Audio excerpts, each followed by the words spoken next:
Bom, hoje eu vou explicar como funciona uma equação química através de um experimento muito simples, que é uma receita caseira de brigadeiro. Inicialmente, a gente vai precisar de leite condensado, manteiga e achocolatado.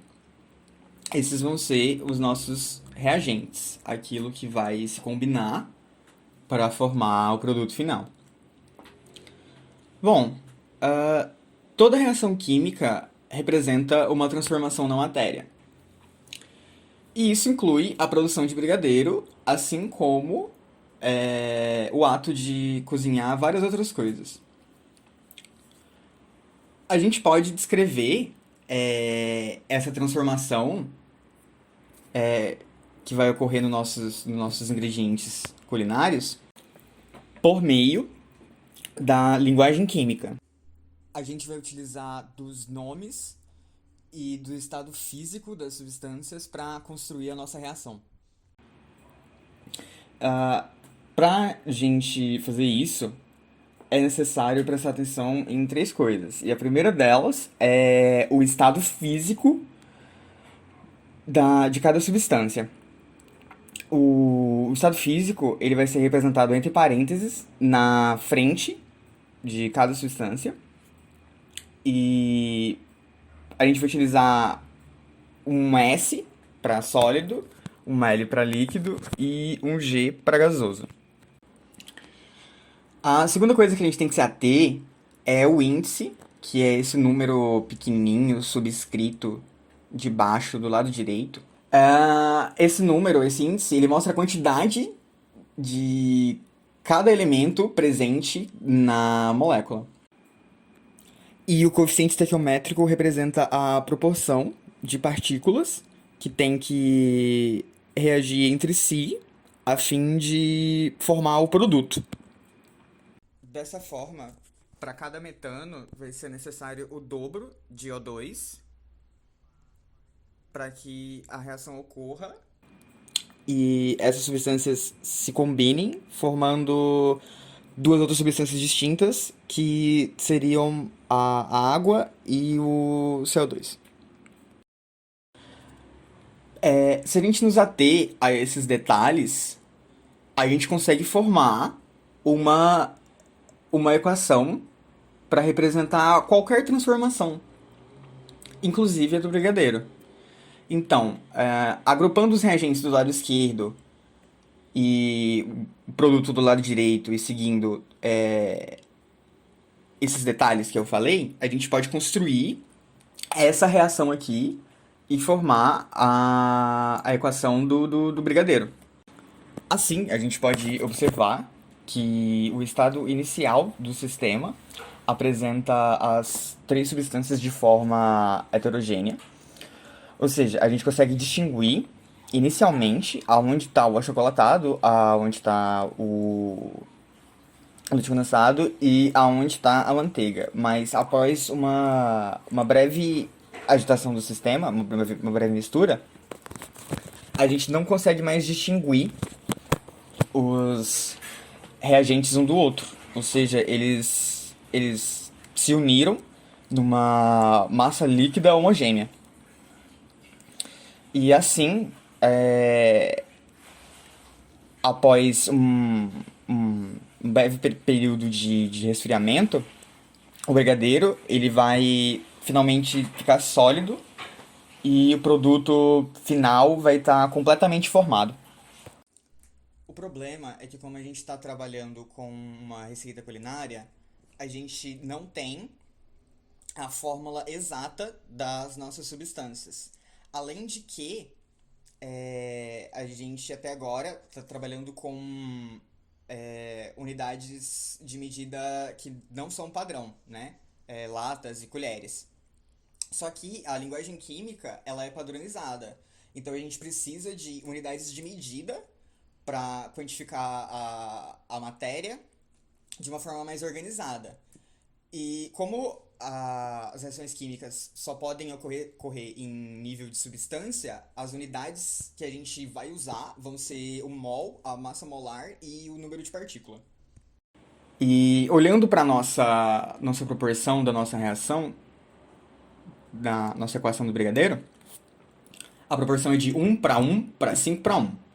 Essa informação nos diz o quanto de reagente que vai ser consumido para formar o produto.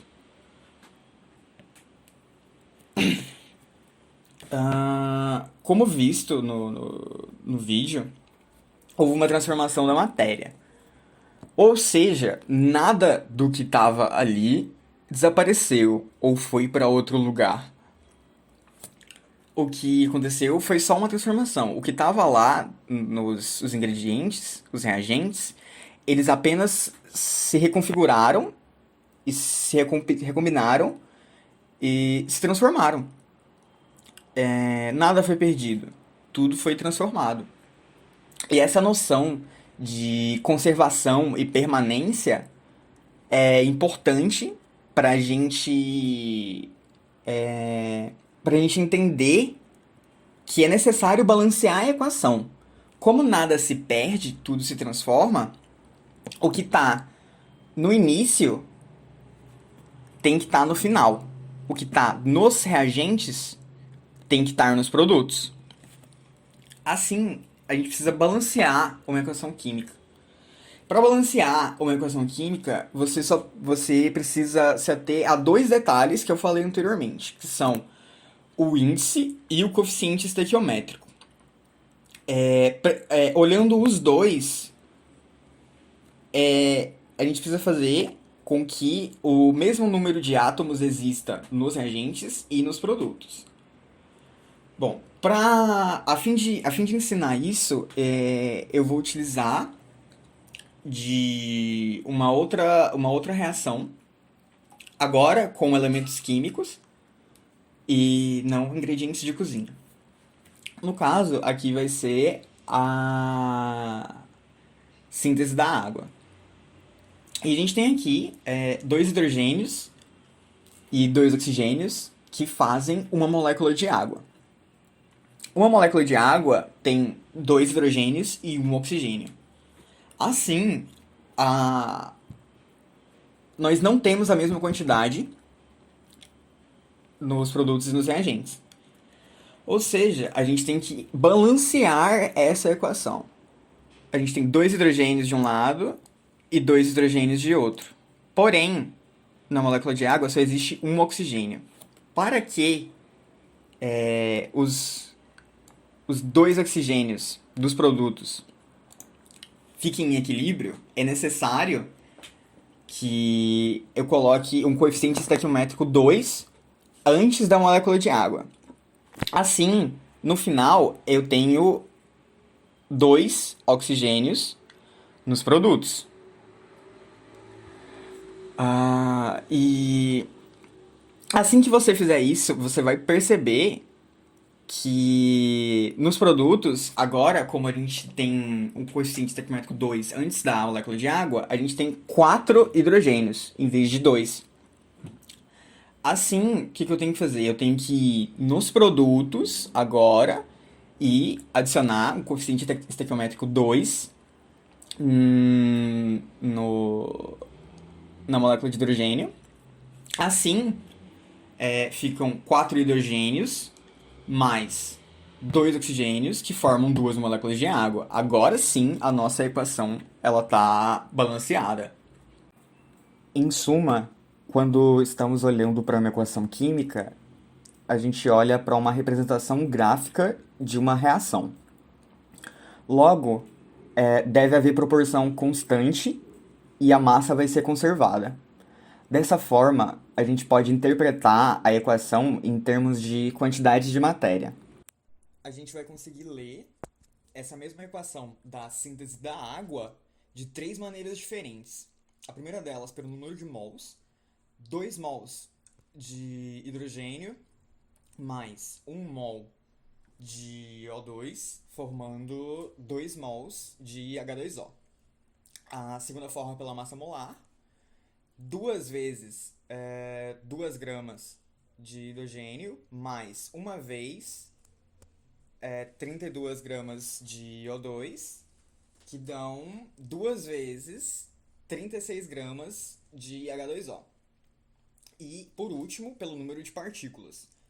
2 vezes 6 vezes 10 elevado a 23 partículas de hidrogênio, mais 1 vezes 6 vezes 10 elevado a 23 partículas de O2, resultando em 2 vezes 6 vezes 10 elevado a 23 partículas de H2O.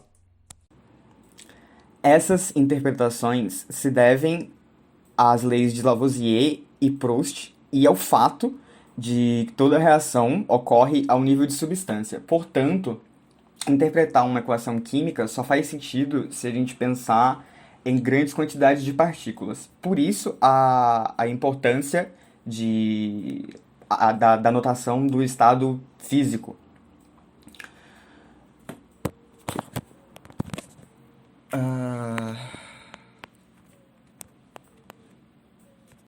Dito isso, eu espero ter conseguido ensinar como construir, como interpretar uma equação química, e eu espero que esse trabalho ajude no aprendizado da disciplina de química.